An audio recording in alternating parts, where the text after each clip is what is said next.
afternoon. Welcome to the fifth webinar of Feeding Knowledge Project. My name is Laura Scivetti. I work in the project team in the organization of webinars. Before introducing the speakers, I give the floor to the Director of Mediterranean Agronomic Institute of Bari, Dr. Cosimo Lacirignola, for a short presentation of the main features of the project. First of all, I would like to thank you for attending this webinar and for the interest you have shown in Feeding Knowledge Project, which is highly appreciated. Technology and innovation that have shown their positive impact in the Mediterranean region give us the opportunity to communicate and work together from different countries, building networks and bridges. This is the best representation of the spirit of our organization, MAIB, that, as many of you probably know, has been working hard for the last 50 years to support education, share knowledge and promote cooperation on issues related to agro-food sector in order to address one big challenge, ensuring nutrition while coping with scarcity of resources. This is also in line with the spirit of Feeding Knowledge, a project that has been developed with the Polytechnic of Milan in the framework of the 2015 Milan Universal Exposition, whose theme is Feeding the Planet, Energy for Life.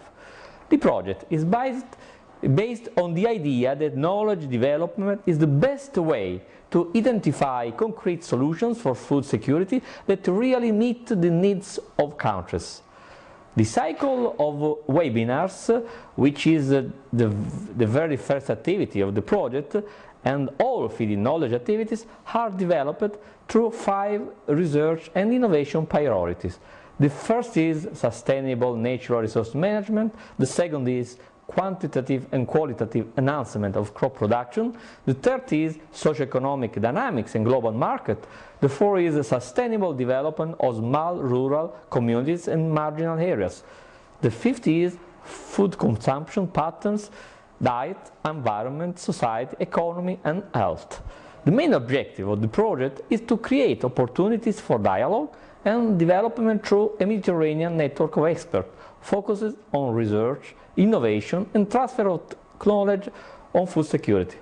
The network, open to all researchers and academicians of the region, will work on the identification of best solutions for food security, mainly through the release of white papers focusing on the 5 research priorities. The paper will be developed through e-collaboration among all members of the network. In the drafting of such paper, the network will start from the analysis of needs and problems of Mediterranean countries related to food security. Thanks to these papers, the network will be able to support policymakers in the elaboration of programs and policies to enhance food security and to stimulate a constructive dialogue among Mediterranean institutions. National Extension Service of Mediterranean countries will be involved in Feeding Knowledge in order to ensure the identification of farmer and stakeholder needs to be addressed by the scientific community and to support the transfer of knowledge and solutions. Given the strong collaborative character of Feeding Knowledge, I would like to highlight that this project represents a unique opportunity for researchers and scientists to consolidate their knowledge and enlarge their personal network of contacts to develop new collaboration. Of course, technology will help us achieving this objective. In fact, the network operates through an international technology platform, useful to share our ideas, information, research and news in order to develop new synergies. Before giving the floor to the speakers, let me underline another important activity of Feeding Knowledge that might be of interest of your organization, university and institutions. Our project is supporting the recognition, evaluation, dissemination of best sustainable development practices of food security, a competition that will be launched in March 2013 within the frame of Expo Milan. The call is addressed to policies, technologies, know-how, services and products related to the theme of the Expo. Initiatives recognized as best practices will be invited to have an exhibition space during the expositions. Well, it's now time to start the webinar. Thank you again for attending this event. Join Feeding Knowledge Network to share your ideas on food security.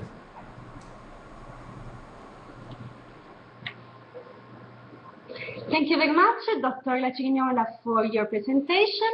The first part of today's webinar will be held by Dr. Lamberto Lamberti. The title of his speech is Rural Communities in the Mediterranean Countries, Challenges for Development. Lamberto Lamberti graduated in agricultural sciences from the University of Bari. He is currently official at the Mediterranean Agronomic Institute of Bari in the Sustainable Agriculture and Rural Development Department. He holds a Master of Science in Sustainable Agriculture and Rural Development. He is engaged in research, training and cooperation activities related to sustainable agriculture and rural development issues, with a special focus on agricultural research and extension services and the small-scale rural producers.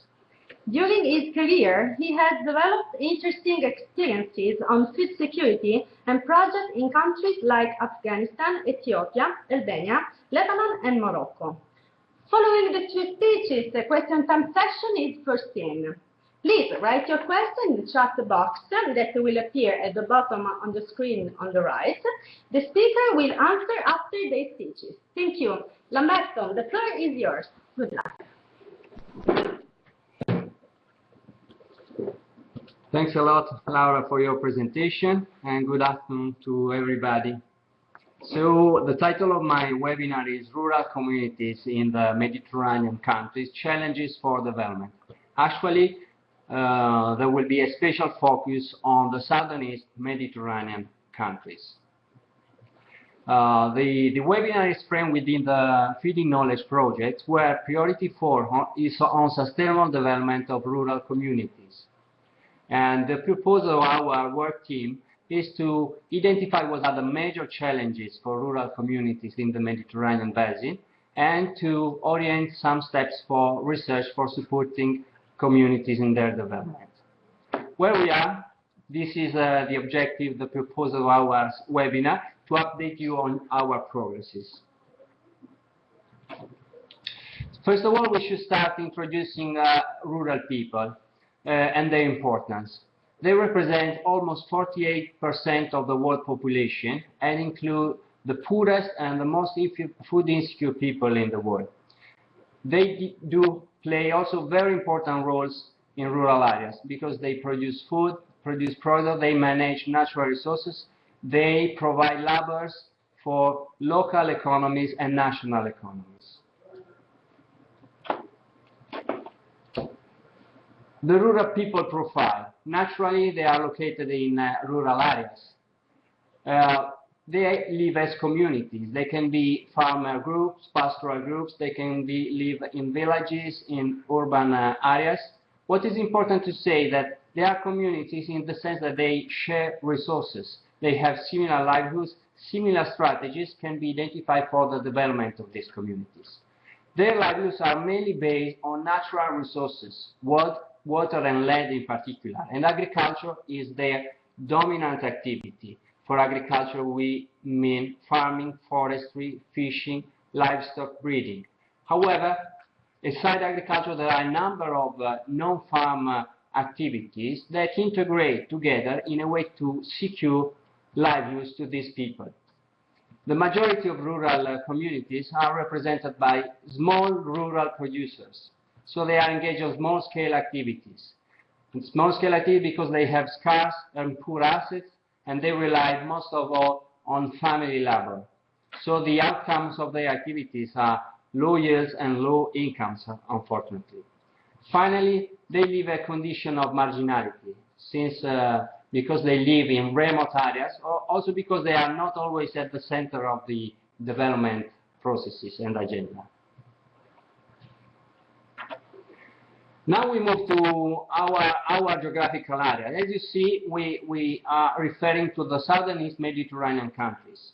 In this area live around 360 million people, 17% living in poverty and 4% in extreme poverty. The important thing is that this population is very nowadays is very much exposed to risk. During the economic crisis of 2008, 2009, the food insecure people in the area has increased by 14%, adding 100 million people to the food insecure at the global level. If we look at the rural population, these are around 40% of these people, and also this population is increasing, and 2 million people more there will be in 2020. The rural population is young population. There are a lot of youngsters, and there are contrasting phenomena of migration. So people is migrating to urban areas looking for more decent jobs. However, now urban cities seems not to provide livelihood opportunities, and even the contrary flow is on place, and people is going back to their homelands in rural areas. Poverty is, in the last decade in rural areas has improved a lot. However, there are still around 10 million people that are living in poverty, 6 million in extreme poverty. What is important to record is that now rural poverty has been overpassed by urban poverty. It means that people in urban areas are in percentage more than in rural areas. But who are these people, these communities that are living that are living in the rural areas? So the most important groups are farmers. We can have different typologies of farmers. Farmers that rely on rain-fed agriculture, so their major crops are cereals, grains. But we have also farmers that rely on irrigated agriculture, so they have more diversified farming systems, including the cultivation of cash crops like fruit and vegetables. There are myriads of small-scale farms, and below 5 hectare size, and there are millions of farmland that are below 2 hectare size. It means that this gives an idea of how fragmented is the poverty and how the activities from agriculture can be challenging for smallholders. Aside farmers, we have the other important group of rural communities is represented by pastoralists. Even here we can find different typologies. We have sedentary pastoralists, semi-nomads, and nomads. Their activities, their animal husbandry is mainly dealing with small ruminants. And finally we have fishermen that lives off small-scale activities, small-scale fishing along the coast, using small boats and practicing fishing within 10-15 miles from the shoreline. So even these are the backbone of the livelihood systems of the majority of the rural communities. We cannot consider other important activities that are related to the non-farm sectors. And in the bottom line of these slides, you can find different examples of people that are dealing with firms that produce glass, clothes, or even gates for birds. And another number of activities in rural areas can be found as important activities because they create incomes, and they provide labors to another important categories of the rural area, that they are the landless, that do not have any farm, any lands, and are obliged to go around for looking for jobs for their activities. All these people are dispersed in a variety of environments. So we can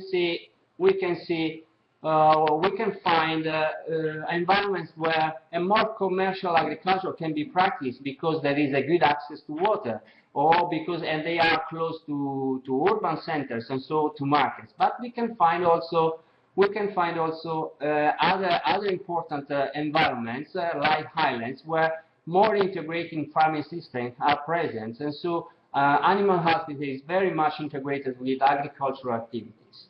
Other environments very important are the ones that are arid and semi-arid. Agriculture here is not a big opportunity, and animal husbandry together with product gathering and trading is the major activity that is practiced. I mentioned there are also specific agro-ecosystem like oases where multi-crop systems are present, and even important activities are related to non-farm sector like tourism, or in other environments where human labor has been able to model the landscape and to put under productive use very marginal areas, like in the picture we can see terraces. Finally, there are the new agro-ecosystems that are developing around the urban areas that are enlarging, or where the people from rural areas is going to establish. And so we have this new kind of agriculture, urban and peri-urban agriculture, that are based on small-scale activities and on the placement of products, cheap products in the local markets. FAO in 2001 did an analysis of the different farming systems that are present in the area, and they come up with 8 different livelihood systems that we can see in the picture: irrigated, highland, rainfed, and so on. And they also came up with relative importance in terms of land area and agricultural populations that are living with these farming systems. So now that we try to introduce the profile of the rural communities present in the southern East Mediterranean countries, we have also to discuss a little bit on what are the major trends and needs that are important for this population and for their future livelihoods. First of all, there is the increasing population phenomenon. So urban population first are steadily increasing, and together with it, also the urban poor population are increasing. So it means that the demands for food from the urban areas is increasing, and a future challenge for rural communities, matching these new demands with cheap food for the urban. From the same side, we saw at the same time we saw that rural areas the population are increasing, and so by 2 million, as we saw in a previous slide, and even in rural areas, so the demands for product will increase, and not only for products, but only for jobs and services. We should also consider that the environmental constraints that in Mediterranean countries are present. So population are struggling with water shortage and land shortage. Frequently, the annual precipitations are below 300 millimeters, and agriculture with this level of water is very difficult. The availability of water per capita is also very much lower compared to the global data. Even land is becoming a scarce resource. In 50 years, the land size per capita has decreased from 0.45 to 0.14. And in addition, there are strong degradation phenomena of land due to overuse of the agricultural land, or overgrazing, salinization process in irrigated areas, deforestation. Climate change is also posing challenges, and reports say that probably in the next 50 years the temperatures can increase of 3.5 degrees, posing additional challenges to the access to water for agriculture and for other activities. We should also consider the issue related to income opportunities. Now, all these communities are very much linked to markets. There are no more subsistence activities, and communities need to earn money to buy or to buy products for their activities in the markets. This remains, the southern East Mediterranean countries remain still countries very much depending from agriculture. However, the number of people that is working in agriculture is decreasing. Now we have around 30%, but this is an average data, but the data are decreasing, steadily decreasing in different countries. Even the incomes that comes from the agricultural sector have been overpassed, replaced by other incomes that are more important. For example, the building construction sector is providing a lot of opportunities, and people prefer to move to other sectors or be remaining unemployed. Here we have an example in Turkey where in 15 years the number of people working in agriculture has decreased a lot, and while on the same time the non-farm sector has got pace and importance, and with activity mainly in the crafts, weaving, and also in tourism sector. The OECD report on combating poverty in MENA countries suggests there are alternative sectors that are very important for combating poverty in these countries, and these are the tourism sector and the manufacturing sector.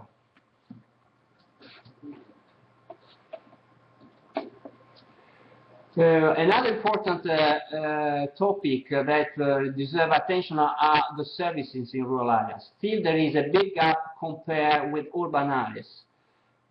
Services are very important because services allow for improvement of the human capital, of knowledge, of the capacities, of the attitudes to people to invest in different activities, to understand processes, to link to markets. However, a number of services still have a lot of problems, and these encompass agricultural services, non-agricultural services, rural credit. For what is related to agricultural services, these are always old-fashioned, and they are very much controlled by the government side and suffer for budget constraints. For the non-agricultural sector that we saw that is very important, there is still a big lack of education services for orienting activities in alternative sector, for example. And rural credit opportunities are still very biased for people that are based in urban areas. In the picture you can see also some examples of the communication roads, so that gives an idea how these rural communities can be very weakly linked to market areas, and they cannot even move during some period along the season, like in winter time. Finally, an attention should be given to participation. Nowadays, there are important processes in rural areas, like decentralization and market liberalization.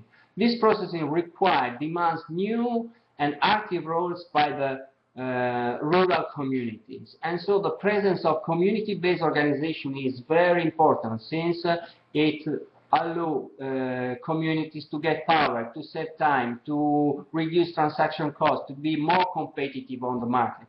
This organization can be represented by NGOs, cooperative associations, microfinance institutions, and whatever. The number is increasing, but still this is in favor of urban societies. And for example, for the case of cooperatives, there are still an old-fashioned way to create, and these are very much dependent on local administration and have problems in the technical and financial management. After this short presentation of the main problems, so what are the main policy challenges for rural communities? So from one side, we should start saying that since these are very fragile environments, and as we see, there is a demand for additional food from the produced by the rural communities. What is important for policies is to still encourage and strengthen the efforts for ensuring a sustainable management of natural resources and empowering small rural communities in in this way. Second, is very important that policy give attention to investment in the non-farm economy. This is providing the most opportunities, the best opportunities for rural communities, and there is a need to encourage the establishment of new firms or new activities in sectors that are alternative to agriculture. Centralization and privatization of services should be reduced, and this is there are a lot of examples already how services can be decentralized and how rural communities can get a leadership, for example, in extension services or financial services as well. And the creation of a conducive environments for local organization is a must. So there should be fiscal policies or other policies that encourage the establishment, the development of social capital in the rural areas, with the aggregation of communities in community-based organization. So let's go to the conclusion of this webinar, where we want to give some orientation to the research. First of all, we should say that there are important research institutions that are dealing with these issues. And so here we have mentioned the ICARDA, that is part of CGIF. They have a commitment, a special commitment in arid, semi-arid, and Mediterranean areas. And so you can see that the research portfolio is complete, and there are a number of activities, of research activities that deal with biodiversity and integrated gene management, sustainable management of land and water, diversification of productive systems, and research in social, economic, and market sector. So I invite you to visit the website to get additional information on the policies of these institutions. From our side, we like to close my speech with some recommendations for research. First of all, I think that research should be more inclusive and sensitive for rural communities. As we saw, there are a number of different groups that are located in rural areas, and these groups are very much different in terms of problems and opportunities. What is good for farmers that are in irrigated areas is not good for rain-fed agriculture, and would be different also the need for people that are living in pastoral or in mountain areas. So it's very important that the research is targeting the specific groups, the specific farming systems. There are worldwide a lot of meaningful experience, for example, with participatory approach to research and extension services that give a specific attention to special groups and are able to find, together with communities, specific solutions to specific problems. Second is learning lessons from ground experiences. In the last years, education and research systems in the Mediterranean countries has done a lot of progresses, and we can say that in the field, for example, land or water management, scientists and experts are top players in the world. So this their research outcomes have been also translated in programs at the ground level. So what is important is to see how these activities, this technology, this sustainable technology has been transferred to rural communities. What has been the impact? So I think that instead of only looking to new technologies, it's important to understand how, to what extent this technology has been transferred.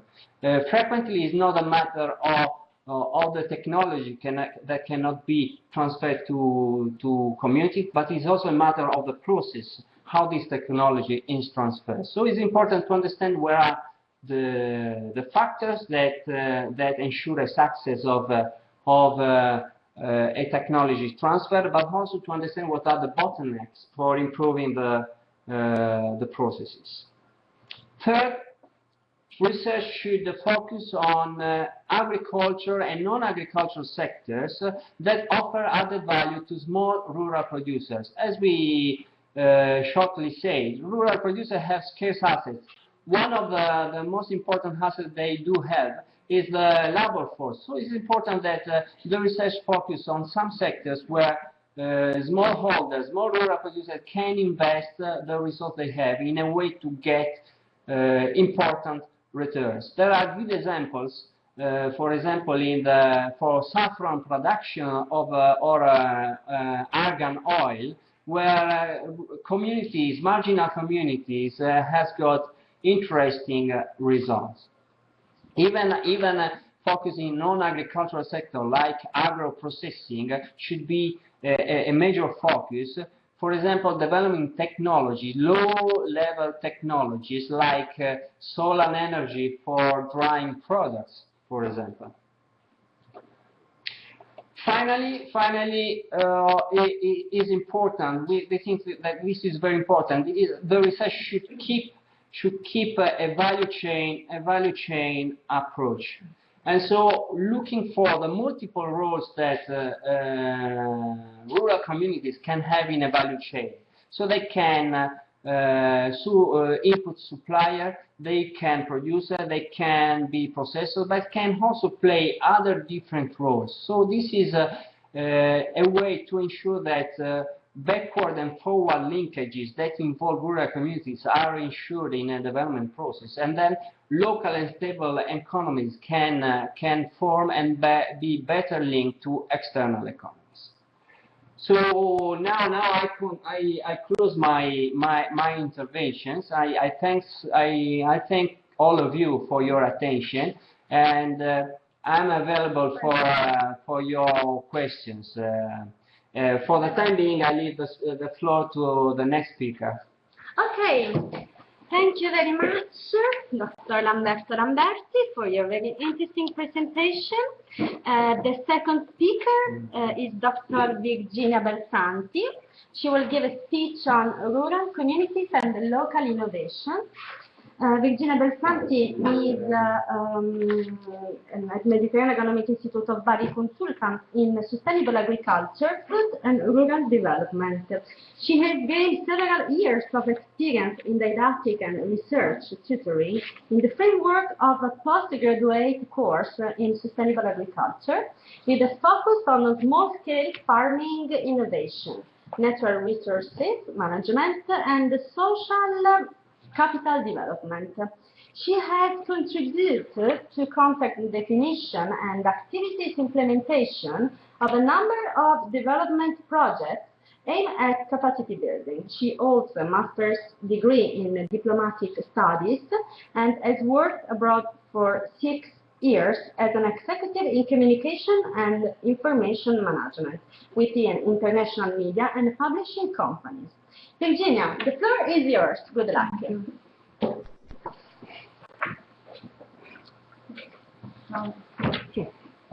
They are starting your presentation. 1 minute, please.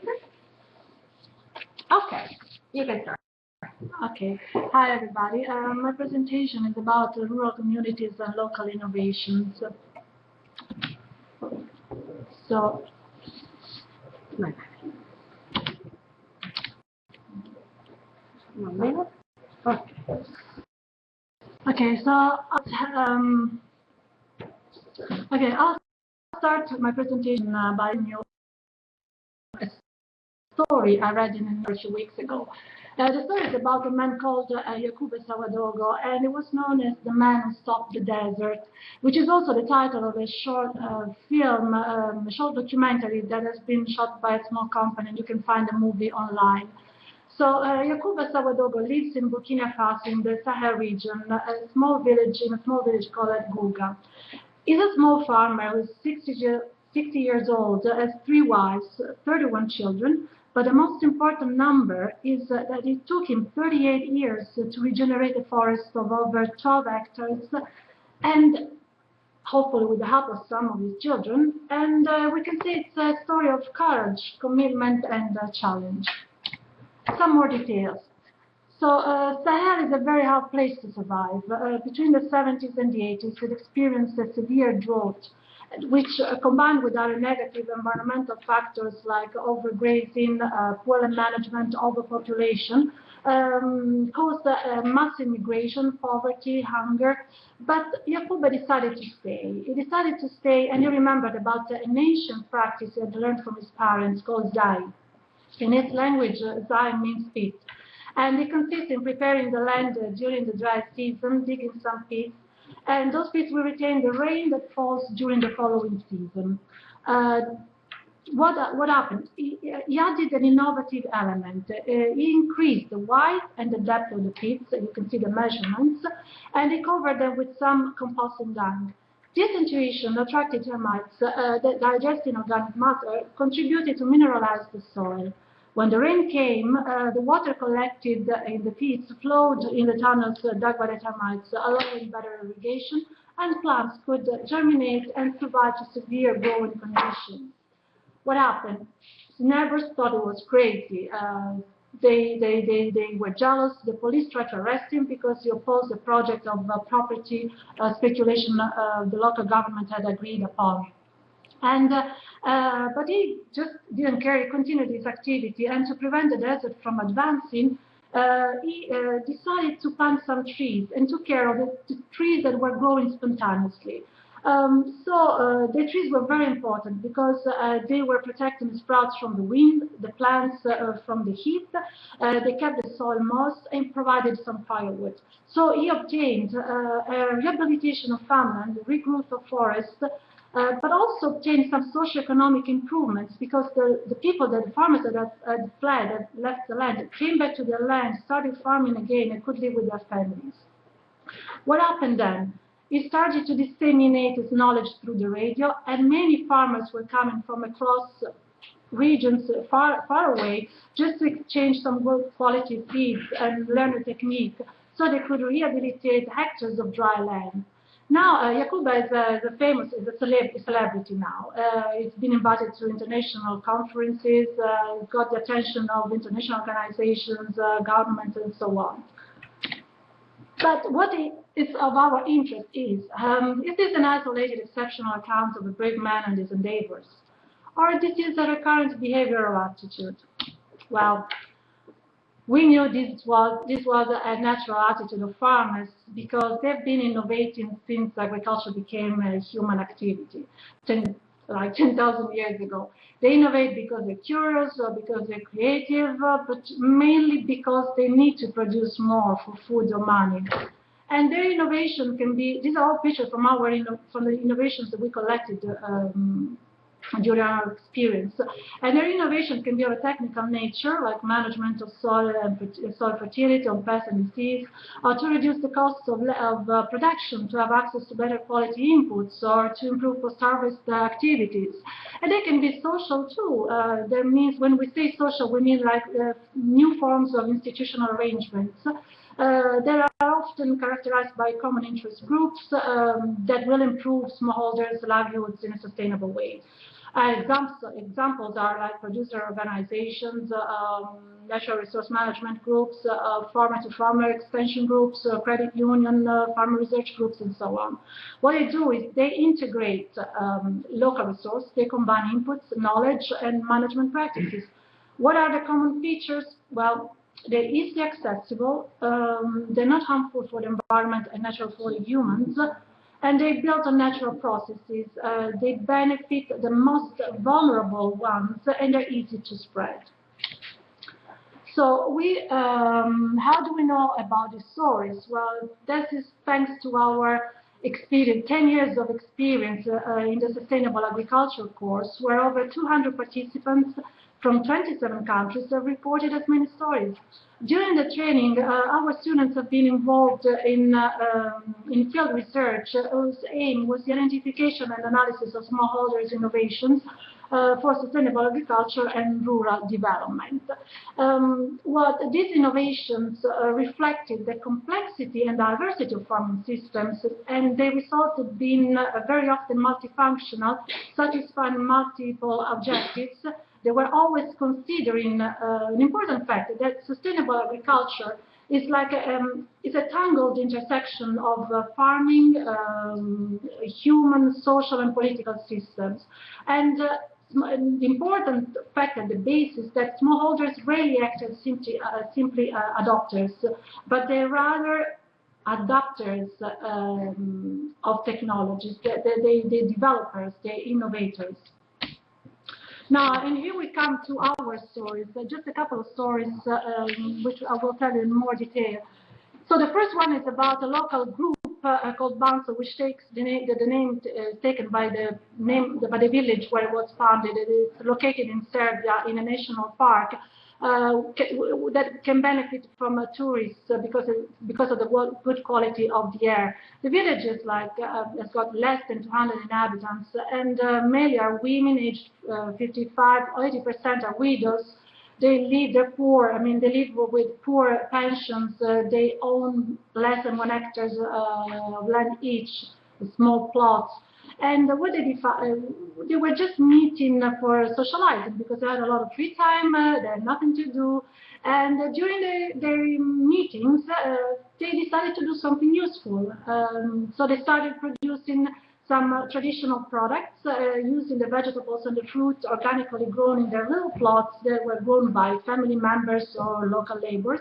They were preparing fruit brandies, jams, honey, juices, using traditional recipes, no artificial additives, no preservatives. They were taking care of the package, and they were selling to tourists. So you can see the picture of where they were preparing them. It was the kitchen of the founder, Miss Mariana Hemun, and you can see where they were selling them outside the kitchen of the founder, just using a simple stand. But the initiative resulted very successful. Tourists were buying, they started improving the packaging, also the recipes, and they got very, very good, they were submitted to quality checks, and they decided to cater to schools. So after time, the local government got involved, so they were sending them to seminars, they received awards at fairs, they received training, so they could link with other associations, local NGOs. So this is a story of women empowerment. The second story, it's a mix of social and technical innovation. It's the Bur Khalil Irrigation Group is a water users association, and it's based in Egypt, in the Delta region. The name of the association is taken by the name of the founder, Mr. Abu Khalil, and another one, Kazawi. And the farmers in that area rely on irrigation for the farming system. They use traditional irrigation systems based on clay channels, which service all the farmers around. But there were some problems. First of all, because of the clay channels, there were waterlogging problems. And then the government decided to cut the water supply, so that caused problems of water scarcity and conflicts due to water allocation and distribution. So in the year 2000, 21 farmers owning altogether less than 4 hectares, where wheat, rice, maize, and okra were grown, decided to form a group to solve some problems. And what they did, their main activity was that they replaced those clay channels with cement pipes. The work was done by local engineers, self-funded. The pipes were self-maintained. So thanks to this technical improvement, they could solve the waterlogging problems. As the yields increased, crop production costs were cut. Yields increase in yields brought increase in incomes. And the group also facilitated agreement on allocation of water, putting an end to the conflicts, giving some conflict resolution contribution. And they also gained some strong marketing power. Thanks to the group, they had some time and they increased their income, they had some free time, and so they provided services to the community, like contributing to reduce illiteracy and providing some safety nets for poorer members, like lending some money for funerals or for weddings and for other emergencies. They also developed some links with national institutions like national research centers and the Ministry of Agriculture, and also with other local associations that wanted to replicate the experience. Now, our stories, following our stories, we can state that innovation are new creations of social and economic significance, but they may be really new, but most of the time they are a new combination of existing elements. That innovation can comprise radical improvements, but usually consists of many small ones, and those are continuously updating. And these improvements may be of a technical, managerial, institutional, policy nature, but very often they involve a combination of technical and institutional change. And what was important to consider while reporting on these stories was also that they took into consideration the complexities of the context in which they were, of the complexity of their context. And we're talking about two sets of different complexities. One are related to the agricultural system, because it needs to ensure sustainability, access to understanding and access to markets, and knowledge, traditional knowledge and scientific research have to combine to satisfy the needs and take advantage of opportunities, and have to guarantee to ensure social equity. And also complexities related to agricultural development in general, because now it happens in a globalized environment from the point of view of production and trade. It's driven by markets, so the private sector controls knowledge and information, and there are important changes, environmental changes. So that's the reason why, considering this complexity, that's the reason why the World Bank gives a definition that highlights the concept of innovations as the result of interactions among a multitude of actors that have different skills and knowledge, and they draw on the most appropriate ones to satisfy some needs and take advantage of opportunities. Local innovations are very important because they can help farmers out of poverty. They offer a suitable adaptation to environmental changes, population growth, and climate change. In this complex context, the concept of innovation systems provides a framework for inclusive and knowledge-intensive agricultural development. It recognizes the specificity of each territory and considers these specificities as the element that will shape the capacities that need to be developed. In addition, it considers that developing research shouldn't be the first focus of interventions, but this capacity needs to be developed fostering interactions between research, private and civil society and farmers. The concept draws attention on three key elements: linkage, investment, and learning.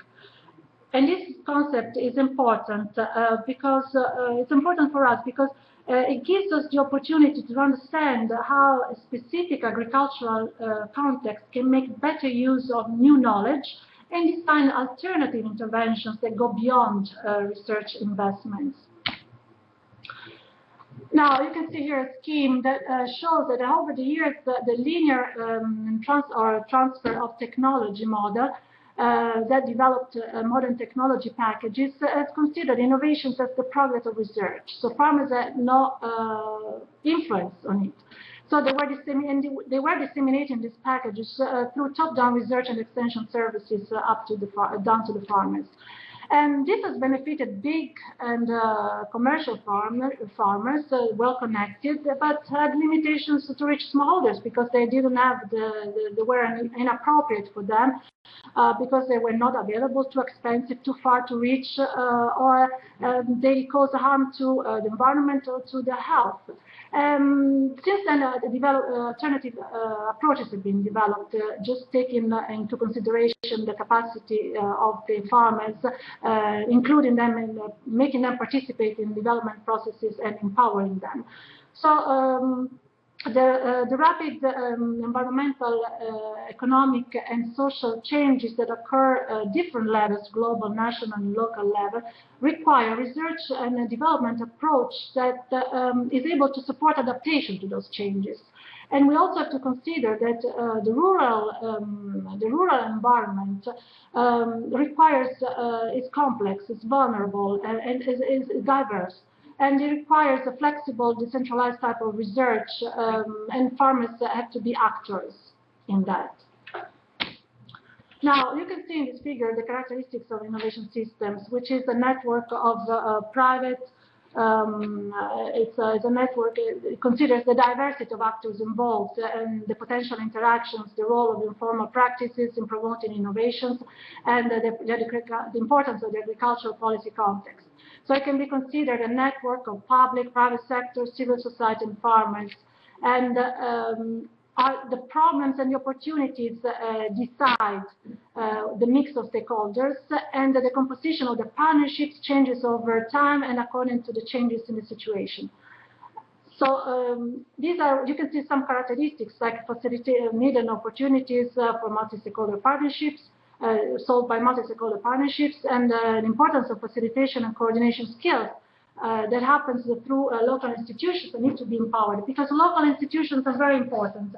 They're very important because they build consensus, they drive collective actions, they collect and evaluate information, and they organize management. And the public sector is important because the public sector provides a supporting environment.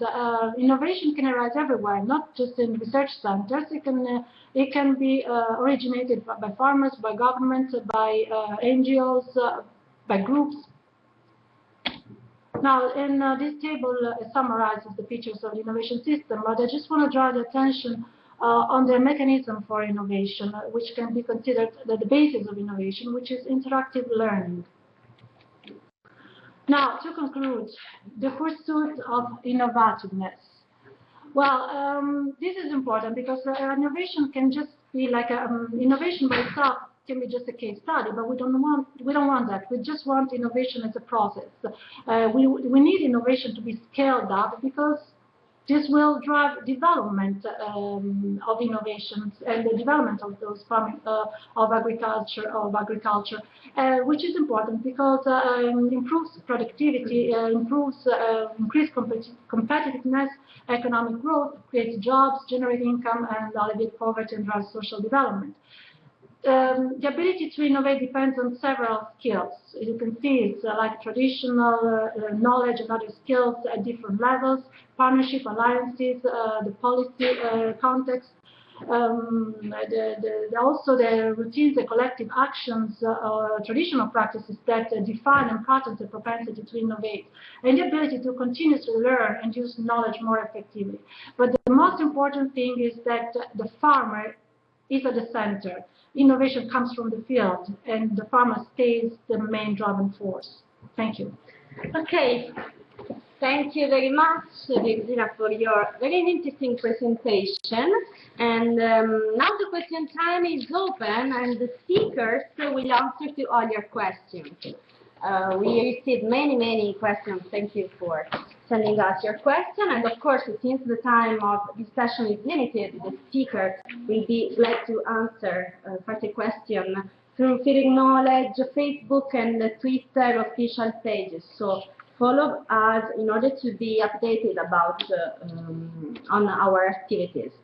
Okay, Lamberto, I leave you for the question time. I leave you the floor for the question time.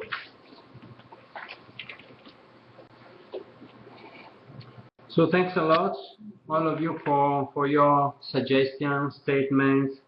So it means that there was a good participation. So maybe I can focus more on a couple of questions. The first one is the one from MAIB, where he has to give some examples more details or more inclusive and sensitive methodologies of research systems that reach rural communities.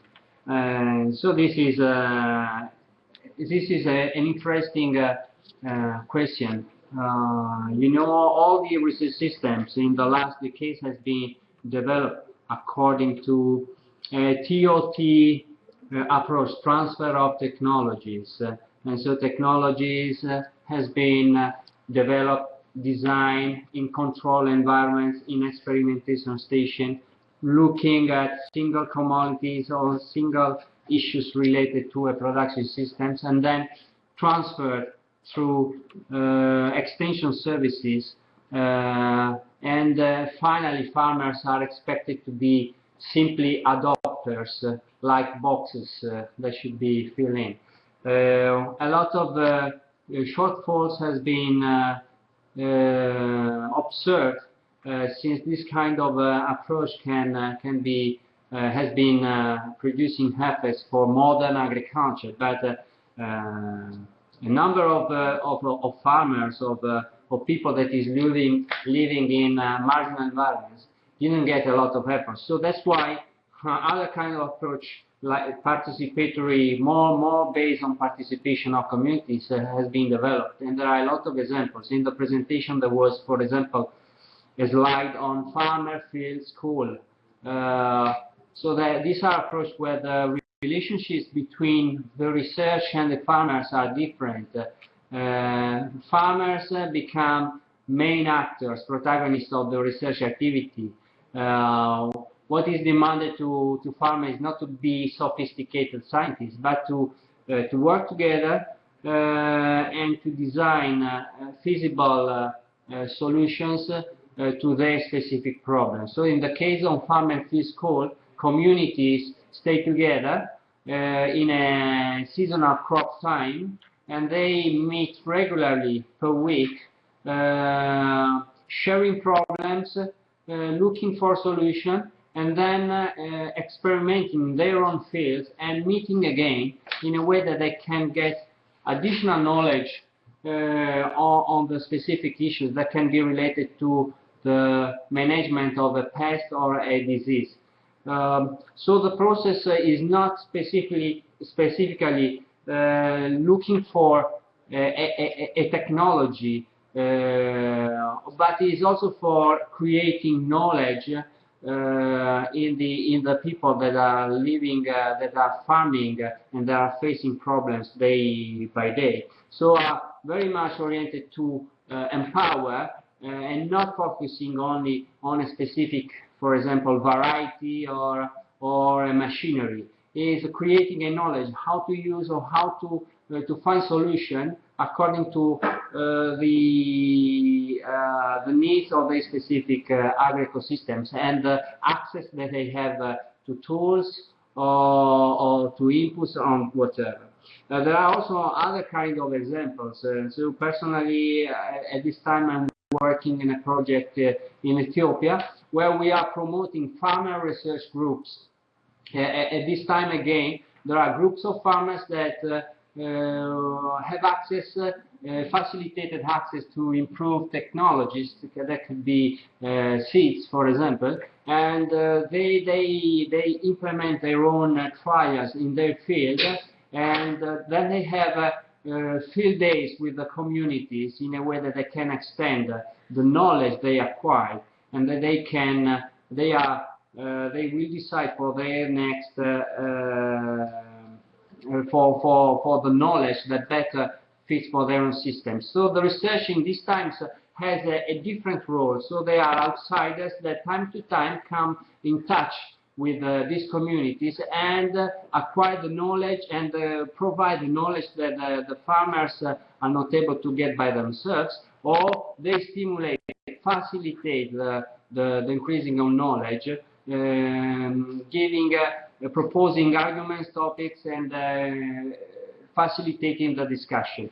So this is a point that should be considered. Is the difficulty, one of the challenge in research with more participatory approach is the role of the outsider. That should be a facilitator.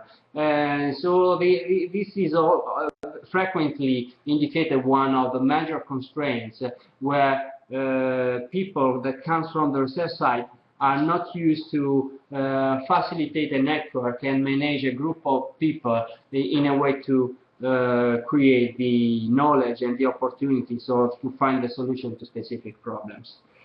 Then more the statements and the question that is also from, I think, Vlatko, that he was raising an interesting issue, that he's saying that he doesn't believe that it's only the governments that are responsible for the development of rural communities, even the local self-government. So I think that this question is, or this observation is related to decentralization processes.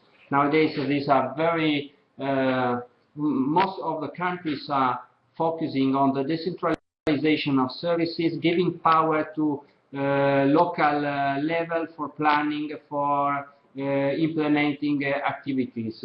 We have also in our country interesting examples related to the LEADER program, but there are also a lot of interesting examples in Mediterranean countries. So I remember that during our studies we went through specific cases in Tunisia where the decentralization process is empowering local authority in mountain areas for establishing agricultural development groups. So it is in line with what Vlatko is saying. So it's important that the development comes also from the local authorities. However, there are important shortfalls that are coming out from the decentralization processes. Even if from the creation in Tunisia, in the case of Tunisia, of agricultural development groups that are committed for the management or for involving the communities in the management of forests, natural resources, and on the diversification of economic activities. A lot of important result has come out. However, there are problems with the financial management of this process. The governmental side is not able to finance and to keep alive this interesting project, and so alternative solutions now are under development for privatizing this kind of services at the local level, in a way that even these small group that are participated by the local community can have an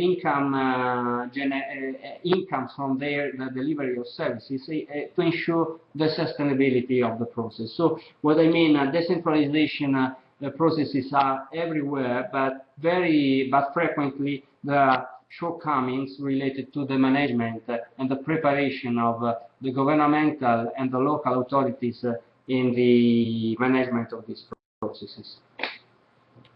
I think that I should leave some time also for the second speaker, and so thanks a lot again to your attention. Regina, please come here for replying to the question relating to your presentation. Okay. Yeah, just briefly answering a couple of questions.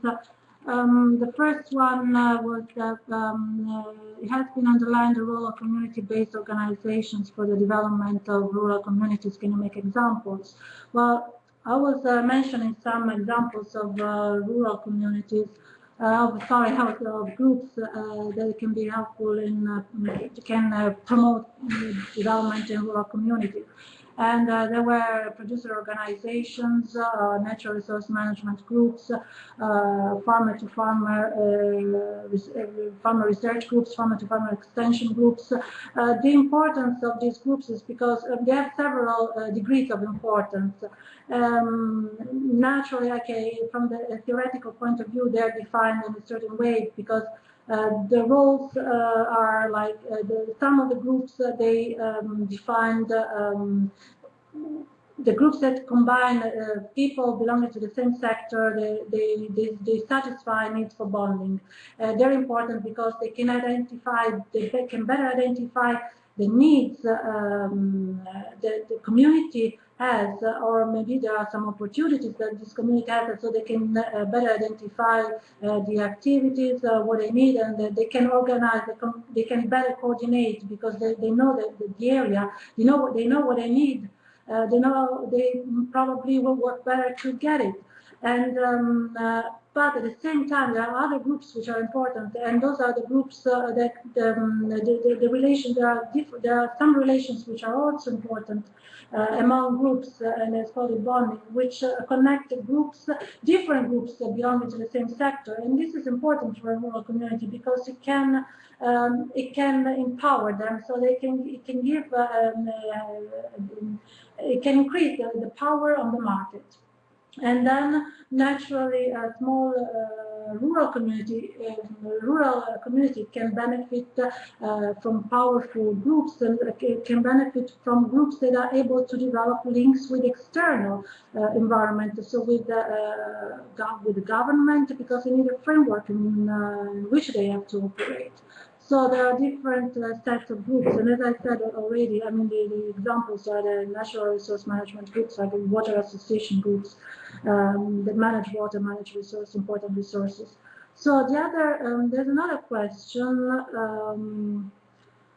that can give me the possibility to talk about an interesting concept. Is the question that I don't have the name. I'm sorry. I think we need to harmonize intervention in the rural areas. Because we have many projects in Africa by NGOs and programs financed by financial institutions, but the fact is that they intervene without including the national policy of the government in rural development. Now, this brings to the attention the need for a role in an innovation system, which has been defined the role of innovation brokers. Innovation brokers are important because they can coordinate. First of all, they need to be neutral, but they have a better possibilities to coordinate activities, and making sure that all the necessary elements are considered within a system to facilitate and to promote innovation. Naturally, NGOs, among all the organizations, NGOs are those that can better fit this role, but also other groups can fit this role.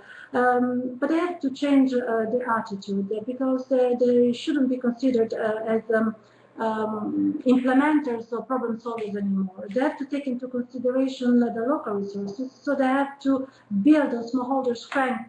They have to encourage the problem-solving ability, and they should take into consideration all the elements necessary to promote innovation. So, I mean, they're very important. The brokers are important also to fill some gaps that were caused by other weak organizations, so the disengagement of the state. Different set of gaps, and as I said, brokers can be innovation brokers, can be NGOs, groups, or private sector.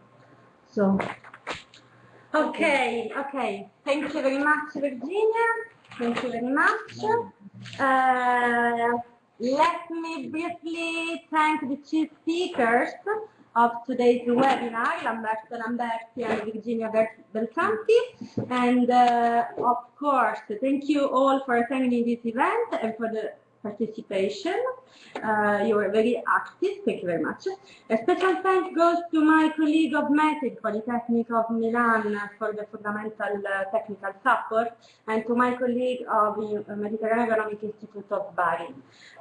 This webinar was the last one of the first cycle of webinars organized by Feeling Knowledge Project devoted to food security. We are planning the second cycle of the webinars, where the speakers will be international experts on the topics of the 5 priorities. I suggest you to follow our official Twitter and the Facebook pages in order to stay informed about the calendar of next webinars and all activities developed in this project. stay tuned. And thank you very much and goodbye. Bye-bye.